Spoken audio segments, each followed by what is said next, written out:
2024 సంవత్సరం జూన్ 13వ తేదీ ఉదయం 6:30 గంటల సమయం.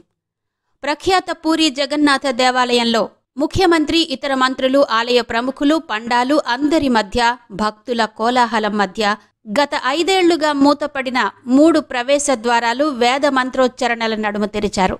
ఒడిశాలోని అతి ప్రాచీన పూరి జగన్నాథ దేవాలయం 4 ద్వారాలతో ఉంటుంది. ఈ 4 ద్వారాల ద్వారా భక్తులు ఆలయంలోనికి ప్రవేశిస్తారు. కరోనా మహమ్మారి వ్యాప్తి ముందు నాటి వరకు పూరి ఆలయంలోని 4 ద్వారాల నుంచి కూడా భక్తుల ప్రవేశానికి అనుమతి ఉండేది. కోవిడ్ మహమ్మారి విజృంభించిన నేపథ్యంలో తీసుకున్న జాగ్రత్తలలో కేవలం ఒక్క ద్వారం నుంచే, ప్రధాన ద్వారమైన సింహద్వారం నుంచే భక్తుల ప్రవేశానికి అనుమతి కల్పించారు. ఆనాటి నుండి కోవిడ్ మహమ్మారి రూపు మాసినా కూడా మూసిన ద్వారాలను మాత్రం తెరవనేలేదెందుకో మరి. అశేషమైన భక్తులందరూ ఒక్క ద్వారం గుండానే ఆలయం లోపలికి ప్రవేశించడంతో విపరీతమైన రద్దీతో పాటు ఇతరత్ర అనేక ఇబ్బందులతో భక్తులు ఇబ్బందులు పడేవారు. ఆ ద్వారాలు తెరిపించమని ఎవరు ఎంత ఒత్తిడి చేసినా అవి తెరవనేలేదప్పటి ప్రభుత్వం. ఒడిశాలో కొత్త ప్రభుత్వం ఏర్పడడంతో జూన్లో 5 ఏళ్లుగా మూతపడిన ద్వారాలు తెరుచుకున్నాయి. ఈ నేపథ్యంలో అసలు ఆ 4 ద్వారాల ప్రాధాన్యత ఏంటి అన్నది తెలుసుకుందాం.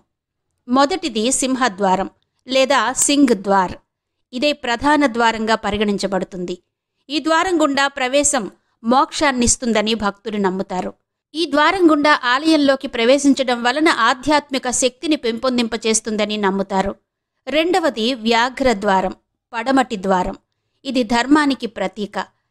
ఈ ద్వారం గుండా ఆలయం లోపలికి ప్రవేశిస్తే ధర్మబద్ధమైన ఆలోచనలు, జీవనం కొనసాగిస్తారని చెబుతారు. ఇక మూడవది హస్తి ద్వారం లేదా హాతీ ద్వారం. ఇది ఉత్తర దిశలో ఉంటుంది. ఈ ద్వారం సంపదను సూచిస్తుంది.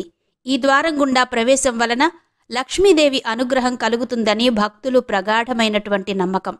ఇక 4వ ద్వారం అశ్వద్వారం, దక్షిణాన ఉన్న ద్వారం.